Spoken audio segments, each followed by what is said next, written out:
It was just past noon in the heart of the city. Sunlight poured over a rooftop restaurant where everything looked perfect.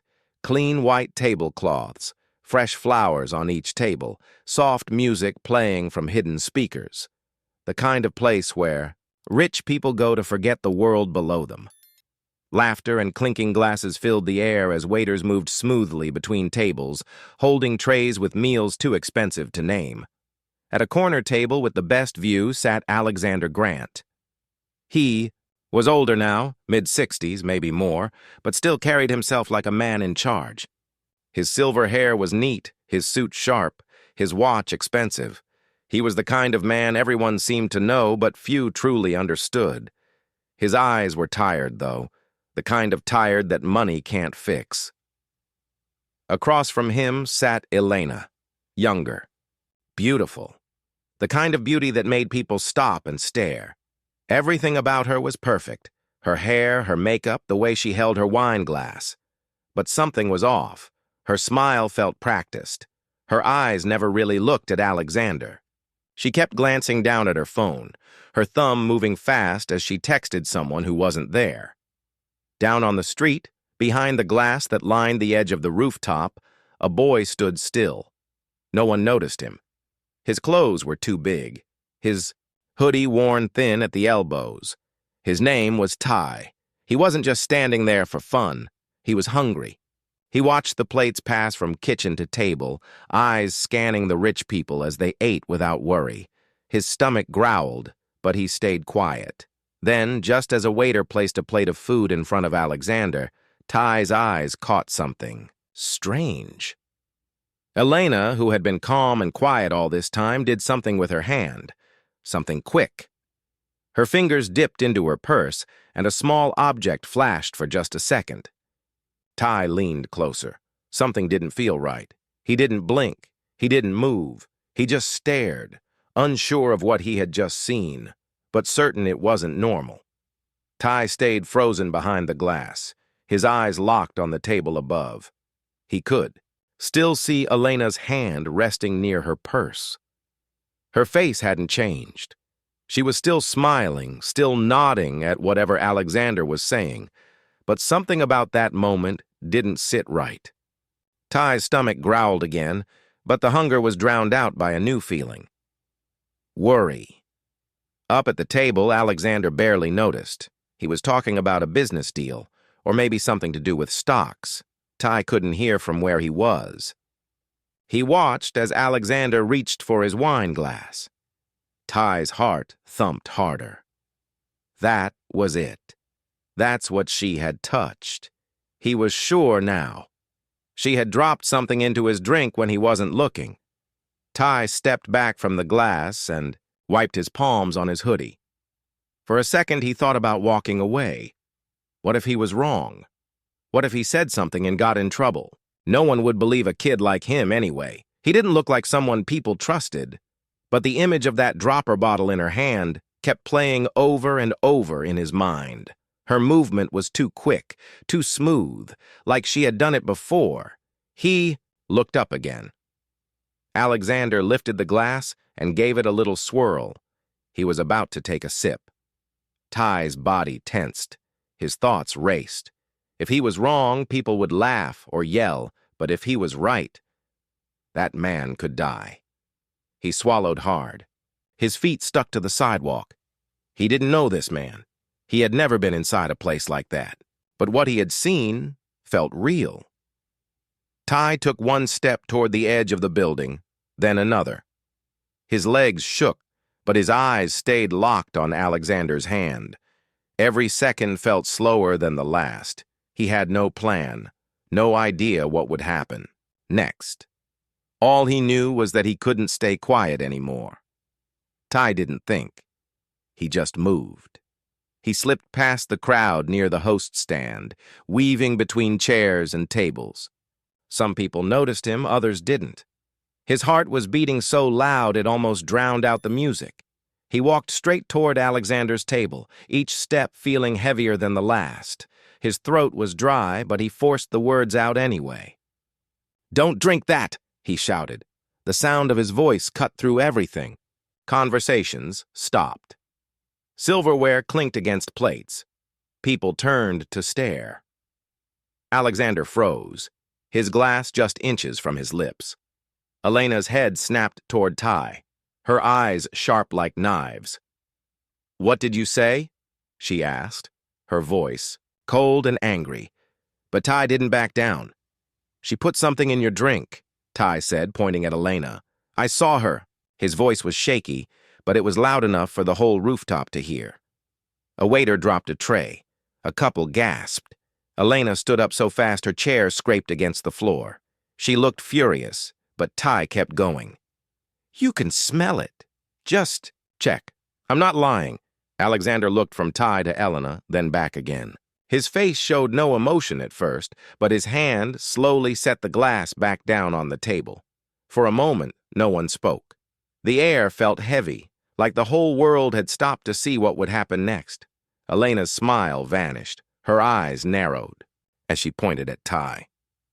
"Who even let you in here?" she snapped. "He's just some street kid trying to cause trouble." Her voice was louder now, sharp enough to cut through the silence. People at nearby tables watched closely, phones already slipping out of pockets. Ty didn't look away. He stood his ground, chest rising and falling fast. "I saw her do it," he said again, louder this time. "She pulled a small bottle from her bag and poured something into his drink when he wasn't looking." Alexander blinked. He looked at his wife, really looked at her, and then turned to the boy. He didn't speak yet, but his face was no longer calm. His hand trembled slightly as he moved it away from the glass. Elena let out a short, forced laugh. "He just wants money, or attention." "Look at him," she said, waving toward Ty like he was nothing. "Don't tell me you're actually listening to this." But Alexander didn't respond to her. Instead, he looked right at Ty and asked quietly, "What's your name?" Ty hesitated. "Ty," he said. Just one word, but it was enough. The tension at the table grew. Elena crossed her arms and sat down hard, glaring at both of them. But Alexander's attention stayed on the boy. Something in Ty's voice, or maybe in his eyes, made him pause. The man who had built companies and made millions now looked unsure of the person sitting right across from him. Elena's jaw tightened. She leaned forward, voice low but full of anger. "Are you really going to take his word over mine?" she asked, forcing a smile that didn't reach her eyes. "He's just a kid off the street. He doesn't know anything about us." Alexander didn't answer right away. He stared at the wine glass, then slowly pushed it farther away from him. His fingers were shaking now, not from fear, but from something else. Doubt. He looked up at her, his voice quiet but steady. "What exactly did you put in my drink?" The question hit like a slap.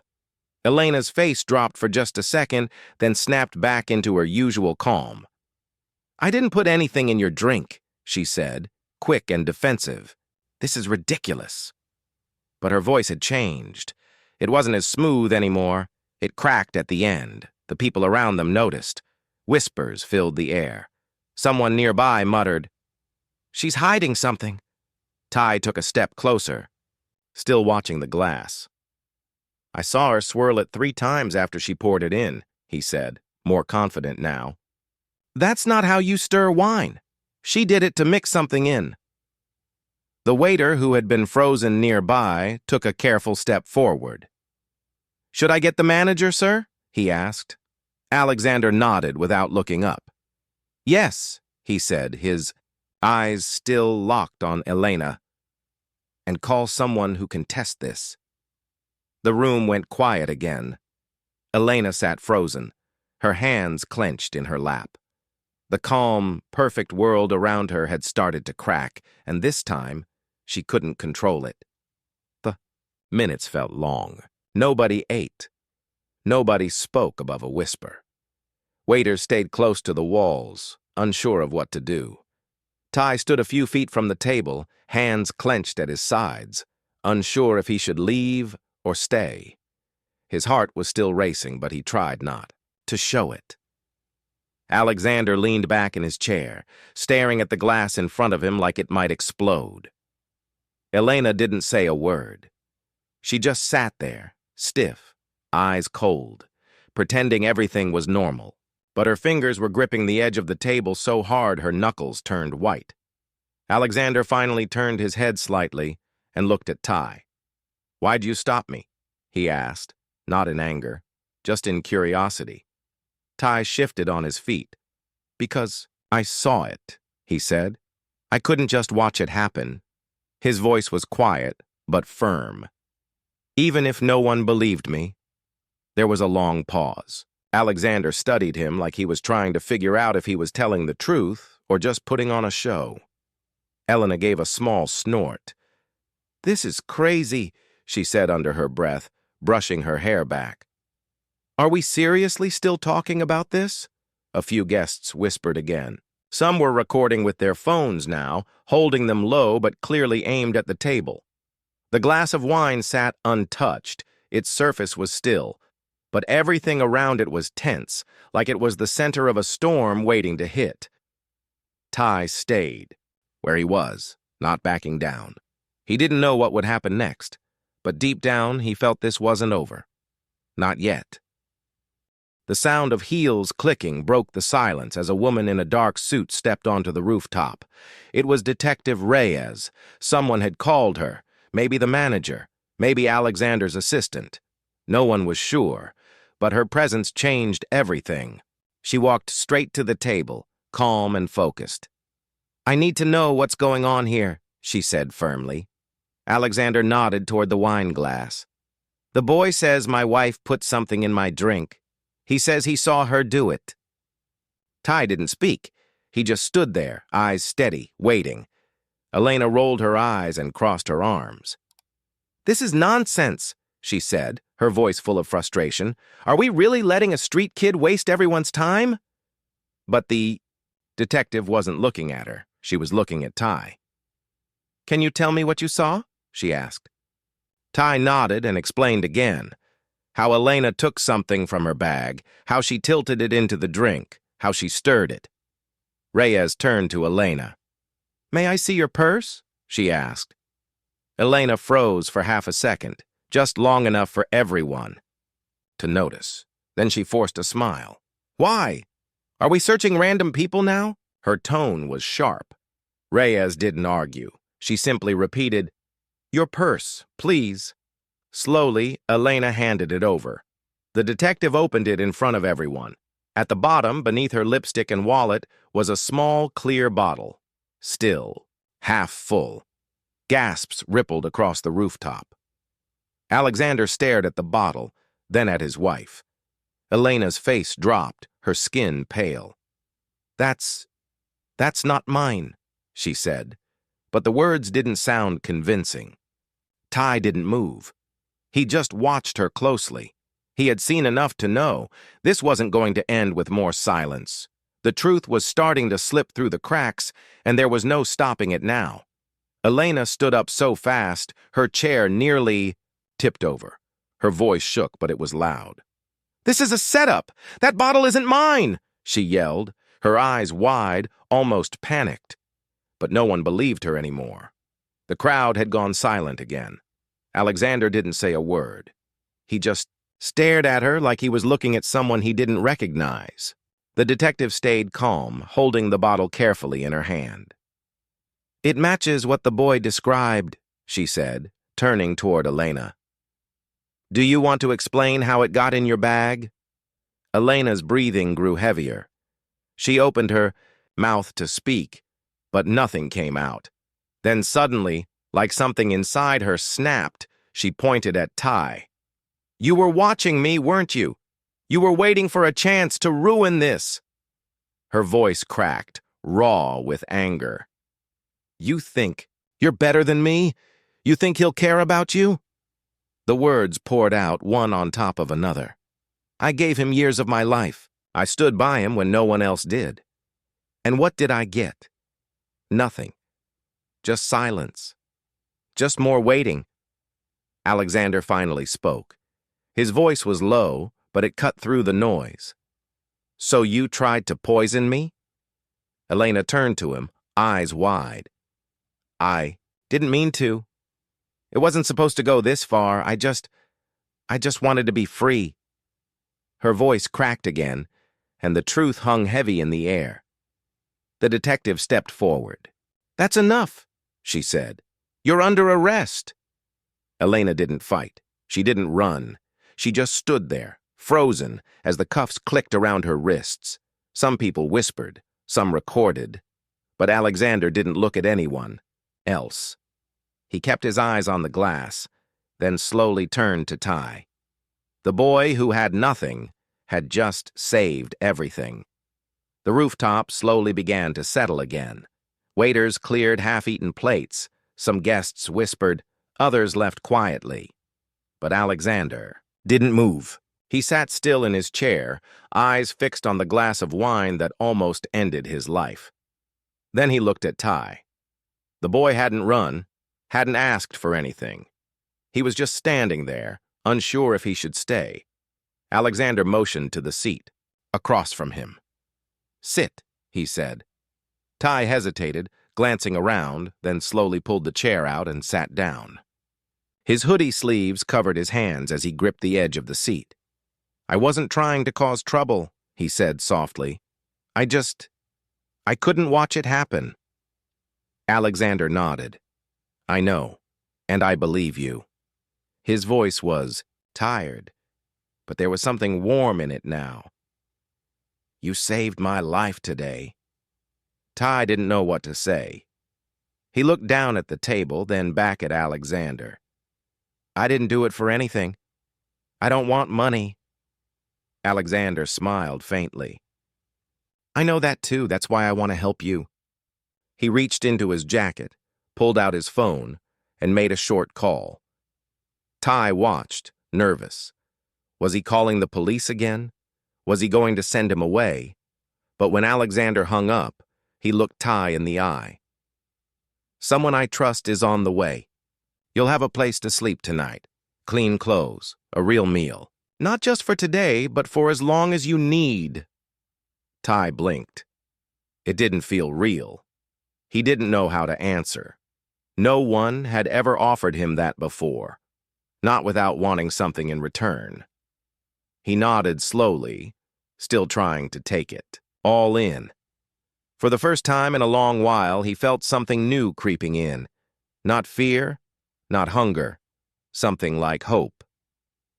The rooftop was quiet now. Most of the crowd had left, but the weight of what happened still hung in the air. Alexander and Ty sat across from each other, two people from completely different worlds, brought together by one moment.